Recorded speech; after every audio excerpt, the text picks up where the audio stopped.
a few MILF genes in there already. I don't know what her reproductive life is going like, but if someone ain't put a ring on them and gave that a few babies, they doing something wrong. So all thing I'll say to that. And that's the misogynist about that. There really isn't. There's nothing misogynistic or chauvinistic about that. If you have Aisha from Power Rangers as your girl, and you ain't put a few babies in there, you doing something wrong. Bro. You're wrong, bro. You're just wrong, bro. To any nigga over the age of 25, and you with a female, I'm gonna be 100% honest with you. If you ain't trying to, if you found something that like, fuck what she looks like, right. Even though that's somewhat important. If you get to the point where you're just like, I'm not constantly fucking arguing with you, right, about trivial shit that really doesn't matter. Because what was it? Sex, sandwich, and silence. 3 most important things to a man: food, sex, and silence. Feed me, fuck me, and shut the fuck up. Yeah. So if you come home and it's just peaceful, if you like fuck, I think love is bullshit. If you like the person you with, unconditionally love them, because you can hate them, motherfucker you love. Right. I mean, if you just genuinely like being around a person, they don't make you go like, I hate your life. Oh my god, why are you talking again?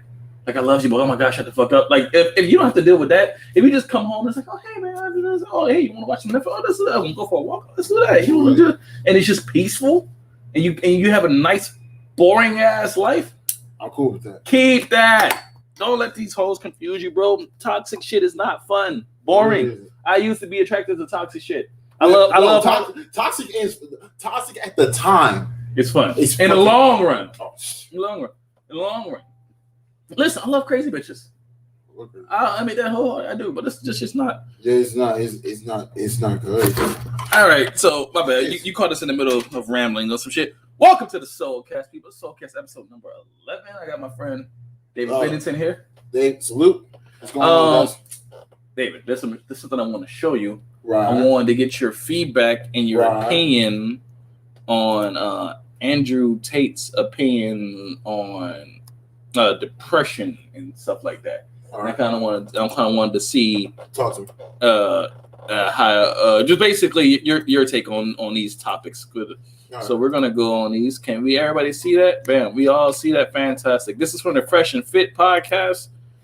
Everybody, if you ever have a chance, go ahead and check. I can't wait to see Mugen, bro. Oh, I watched Mugen Train. I have to. Was it good? I didn't like it. No, that's not to say that it's not good. You know the no, it's not that I didn't like it. I liked it, but I didn't like how it ended. I guess that's the fairest way. The fairest way to. You know what I think the problem is too?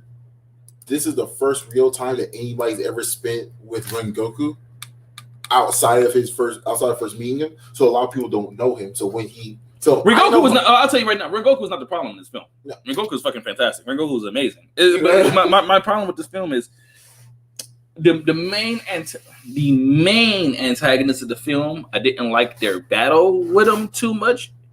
It to me kind of felt like a glorified hentai. It was. And outside of that, the overall ending of the film left something to be desired. Why can I not hear anything? What's going on? Sorry, technical difficulties. I'm trying. And then on top of that, I liked. But for me, that's because a lot of the complaint was, "Oh, we really don't know Rengoku." I'm like, well, that's actually a large part of the problem. Is that unless you unless you spend time with him in the manga, you're not gonna know him. You're just not gonna know. Give me 1 second. I'm trying to figure out why I'm not getting any sound coming through here. I can only assume it's because the speakers are not plugged in.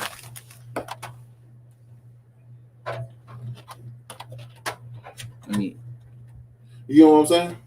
You just didn't spend a lot. Well, see, I didn't read the manga. I spent very little time with Rengoku, but I outright I loved. I love Rengoku though. Rengoku, my nigga.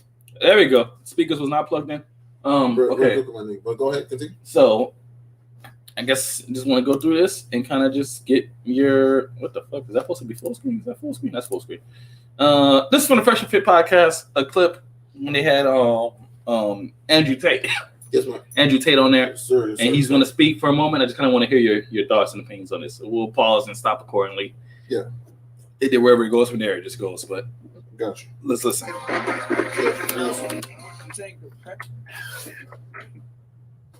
went viral for saying depression isn't real.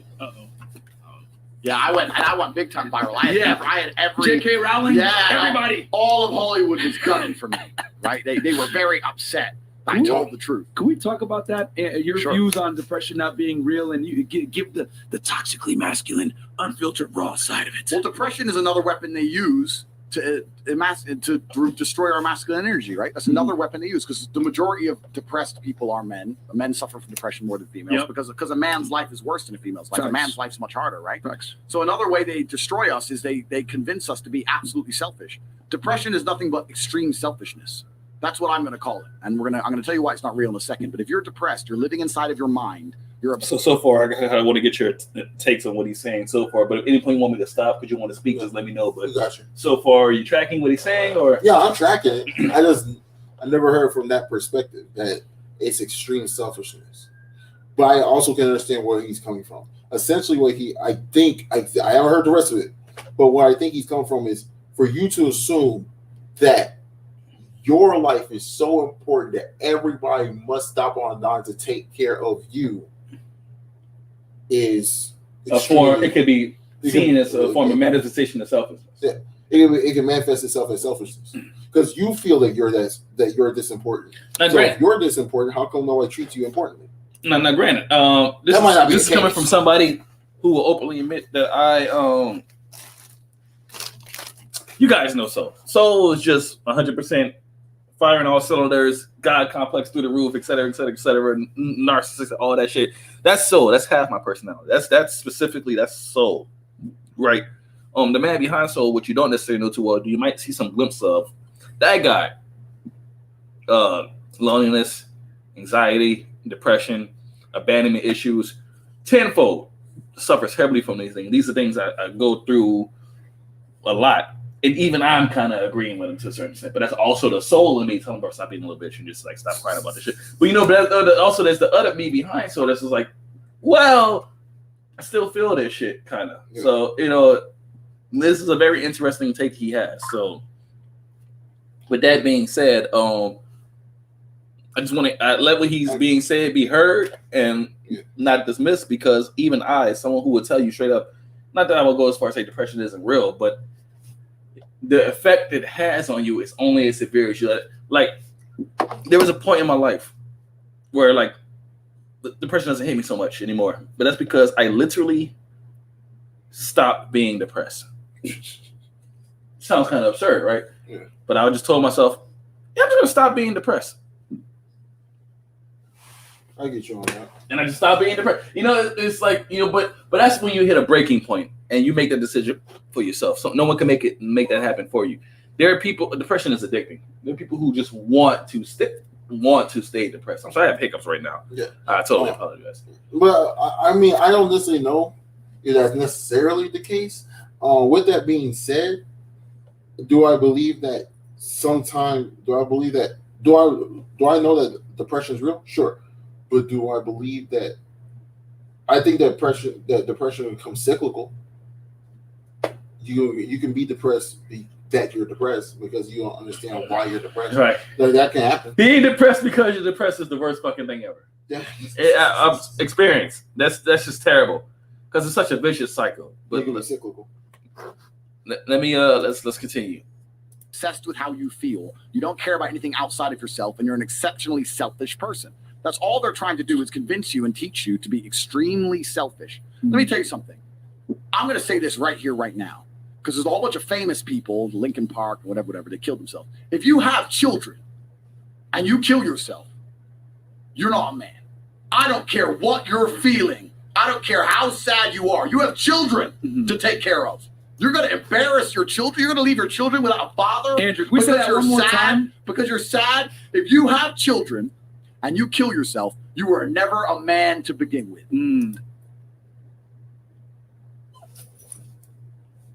Good job, Felicia. Yeah, it was a great job. I'm trying to I'm trying to be as sympathetic to this point as possible, but I do think that I have to disagree. And the reason why is I think that a large part of the problem with depressed people is that depressed people don't know how to seek out help, or they've been strong for too long. And they can be so strong that, and they don't know how to seek their help, that it then manifests itself negatively in one of those negative outlets. Outlets, And completely negative outlet. Let's be 100% honest. My thing to that, because that's a point of his, I completely disagree with. I entirely understand what he's saying. It's a terrible feeling when you have devils on your shoulders whispering in your ear nonstop. Like he brought up Chester Bennington, Linkin Park as an example. But my retort to that was like, Chester was dealing with demons for years since I was a child. I'm late 20s right now. So I was an actual child. I'm in my early 30s. Homie was going through it, dude. Yeah. If you just stop and just go back and after Chester unfortunately did what he did, you just go back and listen to the lyrics, which sucks to say, but you just really sit there and fuck how he's singing, how it fits, how it matches the guitars, how it sounds, how dope you think his screams are. If you just read the lyrics and just take it word for word, meaning for meaning, you're like, oh damn. You're going through it. Yeah. Like at no point, but here's the thing, at no point did I not believe that he wasn't going through it. Right. I think a lot of people get into this thing where they think, well, I mean, you got all the money and the thing and the stuff, so you should be happy now. Which I disagree with. I disagree wholeheartedly. Because there was even studies that show like passing an income of $60,000 a year doesn't make you any happier. There are people who make 6 figures, $20,000 who is just as unhappy as people who make $40,000 a year, $30,000 a year. So money does not buy happiness. I guess it's an old platitude you can say, but it doesn't necessarily buy happiness. It's happiness within yourself, your psyche, your mind, the way you think. But nevertheless, we're going to keep it going because I don't think that what Mr. Tate is saying is by that. Even though I don't necessarily agree with everything he's saying, I don't think that what he's saying is invalid at all, because it is a certain mindset. It is a mindset, though. I understand what he's saying when it comes to. You do have a child. Right. Sometimes you have to stop being woe is me and be like, oh, woe is us. Yeah, woe is us. And then it goes back to, I guess, we were saying about extreme selfishness, because depression is woe is me.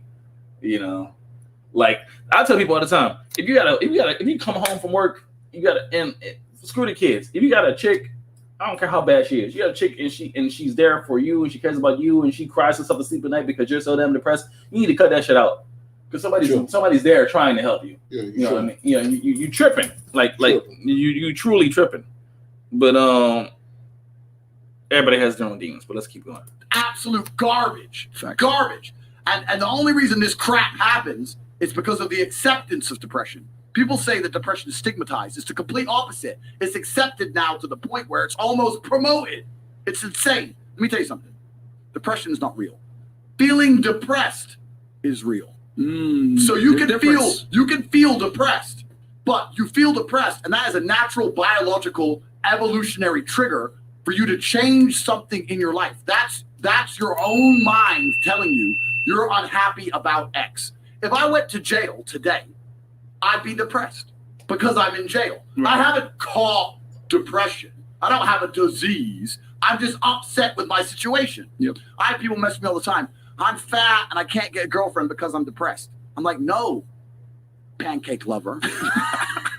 You're depressed because you're fat and you can't get a girlfriend. Albeit somewhat mean-spirited, but I can't necessarily disagree. I can't disagree. But I also would say this. This is why I would tell that guy who's fat. You can do 2 things. You can either lose the weight. You lose the weight, get yourself a bad bitch. If that's what you want to do. Or get more money and still get a bad bitch. Or that's number 3. Or stare into his kid. I'm fat, but I have a dope ass personality. Y'all act like fat niggas can't get hoes. That's not true. See, there are charismatic fat dudes who still pull hoes, but at the same token, they still have some type of resource to give the hoes. But you can't be a broke fat nigga and pull hoes. You can't be a broke nigga and pull hoes. You can't be a broke nigga and pull hoes. Let's start there. You can't be a broke nigga. You could be a broke nigga and pull a wife. No, I disagree.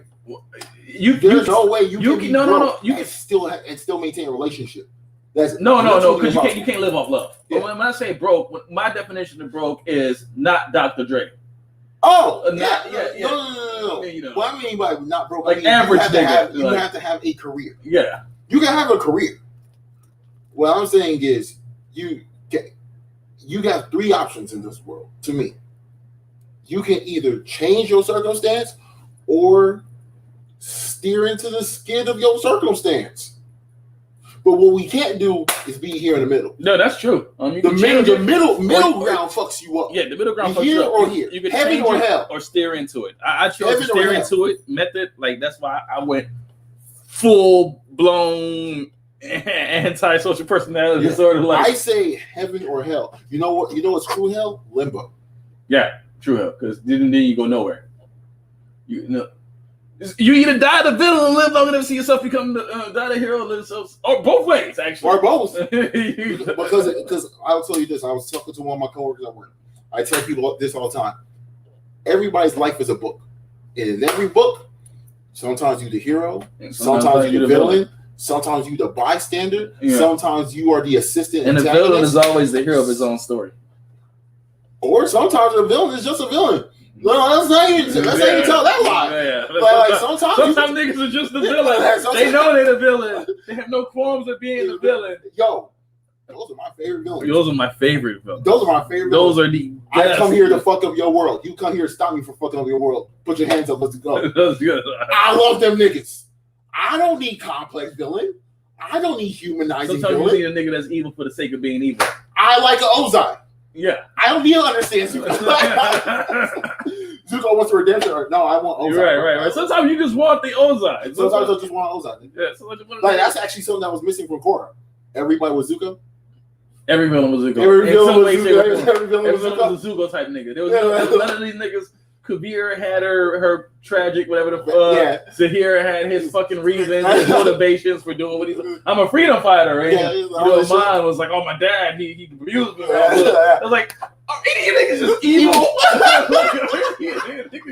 Even Udalak was like, I wanted to be the leader of my tribe. No, I want to bring home the spirits and the spiritual. Ain't one of these niggas who want to clap a nigga, right? You niggas just clap with nigga, evil. bro. Can you just be? Like, are any niggas just evil? No.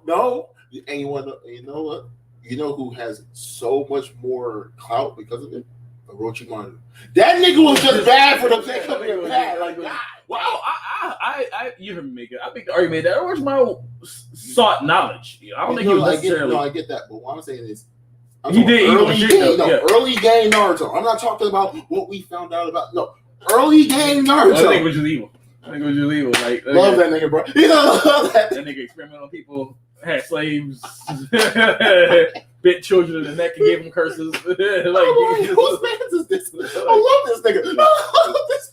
Tormented people, just like left Anko scar her entire adult life. It just like her entire adolescence into adulthood. Yeah. She didn't get good until she was like 45. Yeah. It was taking her a while to recover from Orochimaru. Yeah, right. Hey.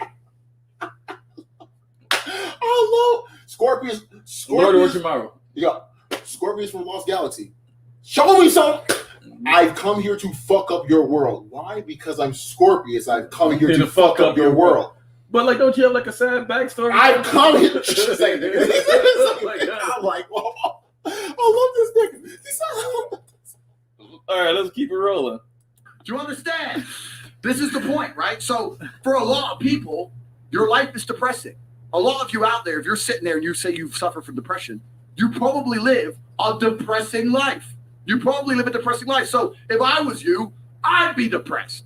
But if you were me, you'd be happy. Do you know what could solve depression for most poor people? $1 million in the bank. Yeah. Boom. So how is it a disease?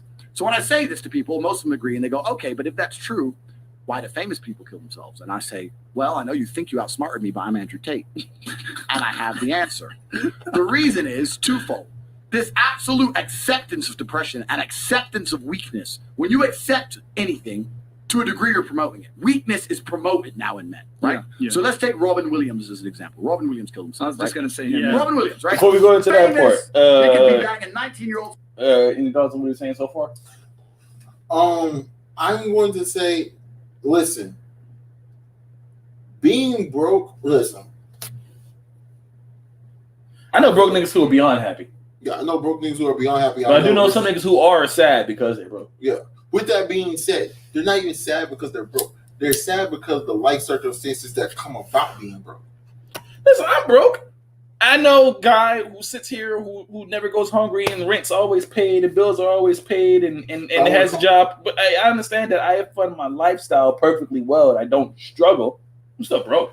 With that being said, I guess this is what I'm trying to say. When it comes to I put it this way, I pay my rent and I don't got no extra money left over. I mean, I have money left over to feed myself and shit, but I can't go buy a Bugatti. You know what I mean? That, to me, that's being broke. Like you know what I mean? There's broke and then there's poor and then there's impoverished and stuff. But to me, I feel like we have two different definitions of the word broke. Because here's my thing. Listen, you ain't gotta give me $1 million to cure my happiness. Nigga, if you put $60,000 in my bank, word, nigga. Bro, if I had $2,000, if I woke up tomorrow with $2,000, I'm about to be $60,000. I'm just saying, no, that's just me being like, because that's me being hyperbolic. If I woke up tomorrow with an extra $2,000, my bank account. Oh, cool. Dude. Oh my God. Cool. Yeah, like just cool. We can work from there. Yeah, from there, she was about to get popping. You know, there's some things to do now, as opposed to having to wait 6 weeks to save up $2,000. I just, you know, so you put 60 in my bank. I'm about to put some more with $60,000 in my bank account. Oh, dude, making moves. All the moves. Making all the moves. So, but with that being said, it's because I now have the resources to make life circumstances happy for myself. Now, when it comes to rich people being broke, rich people killing themselves, is once again, it is the ability to feel like you have to be strong all the time. That is, and that's a detriment to people, especially to dudes when you're just so strong 25-8. And why I mean by strong? And I say, you know what? You might not agree with this. This is not a coastline by him, but that's something that's exclusive to males, bro. We're the only ones who told you gotta get over it. Yeah, you got it. I put it to you this way: you're a dude, you're in the park, you're sitting there, you're crying your eyes out, your life's tearing you to shreds, you can't take it anymore. One or two people may, but for the most part, nobody's about to stop it. Actually, what's going on, man? You were a chicken, you broke a nail, you sit there and cry. Oh, sweetie, what's wrong? Yeah, I can agree with that. But I also will say this: that anytime you feel that you have to be strong 25-8 is an issue. Now, here's the problem. When it comes to feeling strong 25-8. I do have to go in a minute, but here's the problem with being strong. Oh, we're gonna finish. Yeah, okay. 25-8 is that, you know, when it comes to being strong like that, it is, although it's an expectation, what I do like to do is give yourself permission to be alone for a moment and just figure things out. You get what I'm saying? So I mean I get where he's coming from, but I don't ever want to highlight the idea that I think the problem with people is that kind of what he's saying is that there's a problem in your life. Yeah. Either you feel you gotta do cost evaluation. Yeah, you gotta do cost evaluation. Yeah. And that may be a lot of what depression is. Depression could just be something's not right. Yeah. So and here's the catch: it might not even be with your life personally. It could just be with something that's happening in the world. Yeah, something could be happening in the world. Like the fact that you can mark up the price of life-saving medication in this country by 800%. Nigga, that's fucking depressing because you see that there's something wrong. Nigga, what? You're looking at something that should be $40 being $320. I tell you one thing though, but the funny thing about the market is if nobody spent that $320, watch that shit drop dramatically. Big facts. I'm willing to die from this disease if it means that you make no profit. Oh yeah, watch the price drop dramatically. You know, they said dramatic. Watch it drop. All right, let's try to finish up his opinions real quick. So, multi-millionaire, everyone loves him. How could he possibly kill himself? I'll tell you why. Because when he walked into the therapist's office and said, "I feel depressed," the therapist said, "Okay, here's some mind-altering drugs. Start taking these. Mm-hmm. And then I need to see you 6 hours a day, every day, and we're going to talk about sad things for the next 10 years. He was in therapy for 10 years. Oh, God. If I had to take mind-altering drugs and talk about sad shit for 6 hours a day for 10 years, I'd kill myself. But if he would have walked into the therapist's office and the therapist said to him, You're Robin Williams. There are people in the world with no food. Yeah. There are families in Syria. I say this There every are time. school buses being bombed in Yemen. There are people who lost their entire family in a car crash today. You're Robin Williams, and everyone you love is in perfect health. You're a selfish idiot. Get out of my office. Get some balls. Bam. He'd still be alive today. The cure made it worse. And this whole society of accepting depression, as soon as someone's depressed, instantly go to them, oh, poor you. It's okay. We know you can't help it. You can't help it. Why are you telling people they can't help it?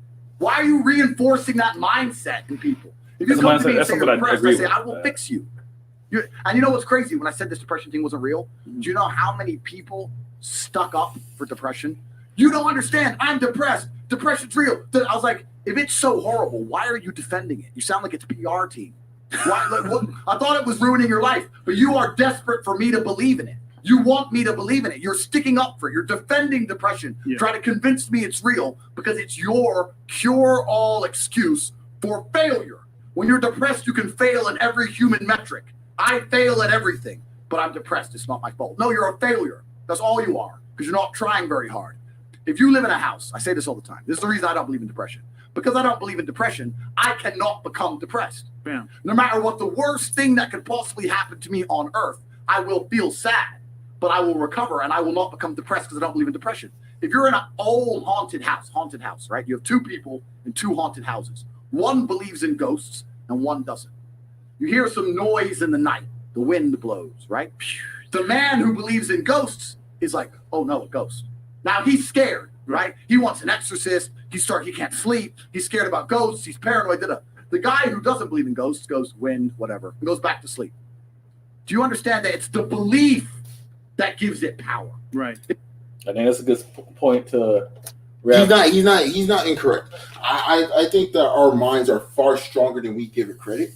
And when we stop having and when we start creating our own, we start saying, you can speak your mind into existence. You can speak your reality into existence. And because here's the thing. If I say I want to be a paralegal, well then the question becomes, well, how do you become a paralegal? And then you're gonna say, well, I need to seek out this, and this. Okay, cool. Then I'm gonna look up how to become a paralegal in the DA's office. Well, then who do I need to talk to? This. So then you start actively doing the work that puts you on the path to become a paralegal. You walk the steps you need to walk. Your mind's a very powerful thing. And I agree with him on that standpoint where it's like as someone who will openly say, depression. It hits me hard. One thing I don't do is succumb to it. I never get to the point where I'm just like, I'm depressed, nothing to do about it. No, I constantly fight myself and say, hey, but I'll be a little bitch about it. You know? Or just find or just how I look at it. Not be a bitch about it. Let's look at it like this. You're depressed. Let's say you're depressed. Say I'm depressed, right? What am I depressed about? Depressed about this, and this. What about those things can you control?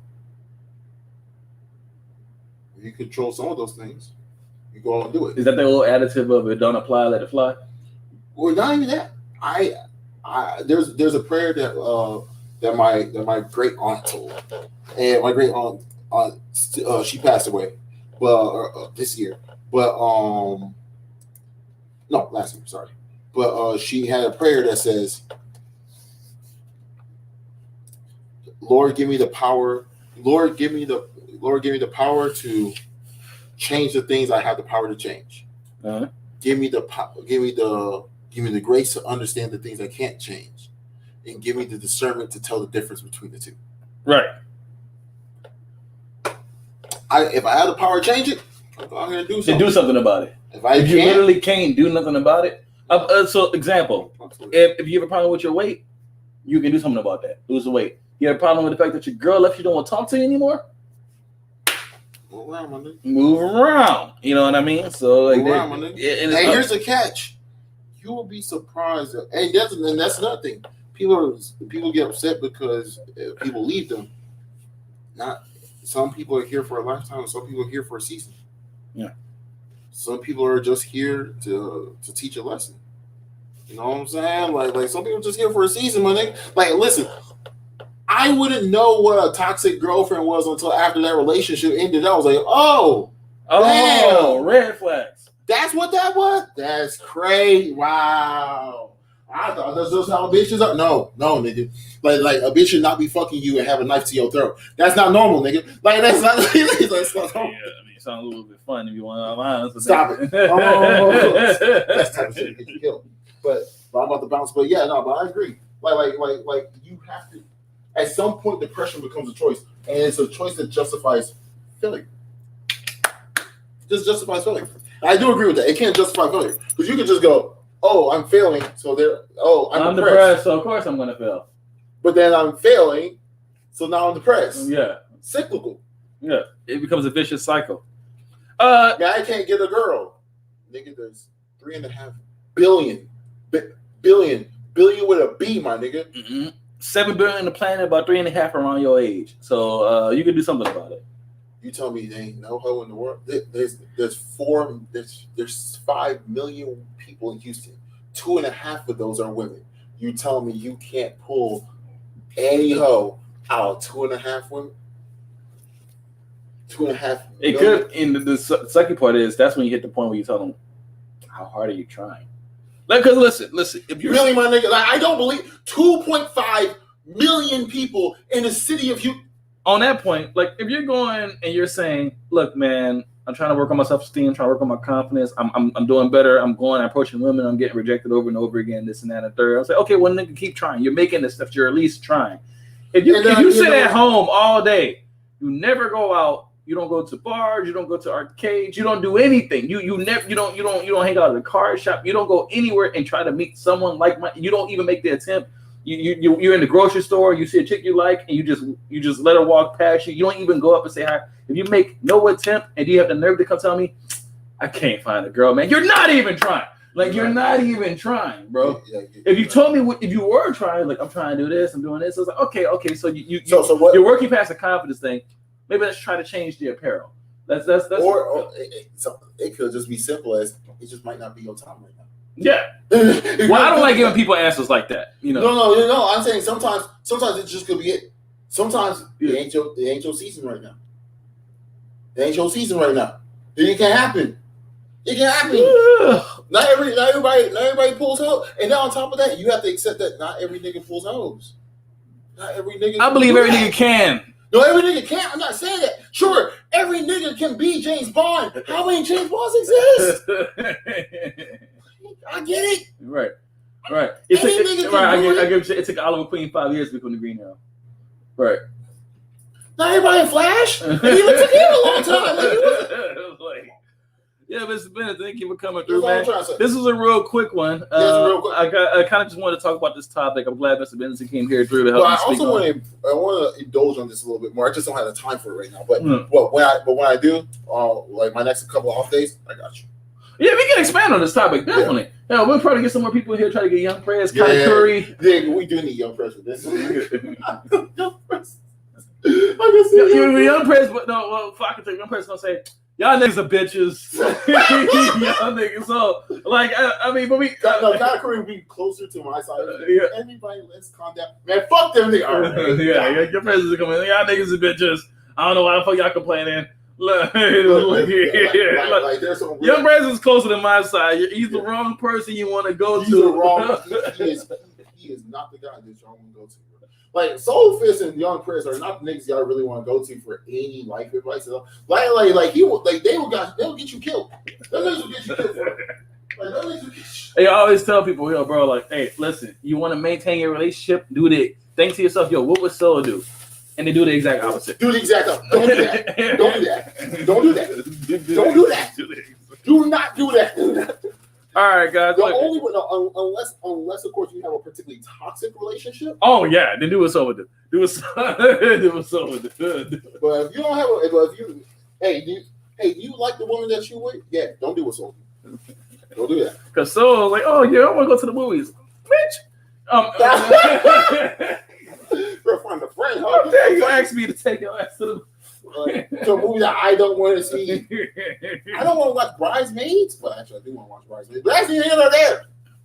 All right, guys. Look, thank you for coming through. Real quick one. This is Soulfist. David Bennington. He said it real quick. And don't forget Felicia. She's always here, and she loves being here. She's wagging her tail. Salute, guys. I'll see y'all boys later. All right, bro. Take it easy, man. All right. I'll text when I get home. All right, bro. Yeah, be safe. Quick wrap up. Just want to say, let me get this camera back on to the good shit. Yeah. Oh no. Oh God, no. Fuck it. That's good enough. Look, I just want to say this was a real quick one. Probably the shortest episode of the SOULcast that I will ever do. They'll usually go on for at least an hour and a half. We're only going for about 30 minutes in this one. But even to that point, just a quick topic. Probably should have named this the SOULcast. I might go and change the name of this. Nah, fuck, I'm going to keep it the SOULcast. Number 11. It's your boy, Soulfist, Hell Hydra. Shout out to everybody. Damn, man, J Wolf ain't come through for this hell yet. Fuck, that's the first. Bro, I love you. I love all of you guys. Demon Slayer Season 1 and Mugen Train movie reviews coming soon. Outside of that, I gotta go look at this program I'm using because I started doing One Piece and Black Clover reviews, but the videos came out all fucked up. They came out really strong, so I had to delete them. And I didn't want to do them over again. So I'll just hop on that next week or this week when the chapters come out for One Piece and Black Clover. And I'm about to start Fire Force or finish JoJo's. One or the other. But more videos coming soon. More SOULcast. At least one SOULcast a week. Thank you guys so much for tuning in, as you always do tune in. It's your boy, Soulfist, Hell Hydra. Take it easy, guys.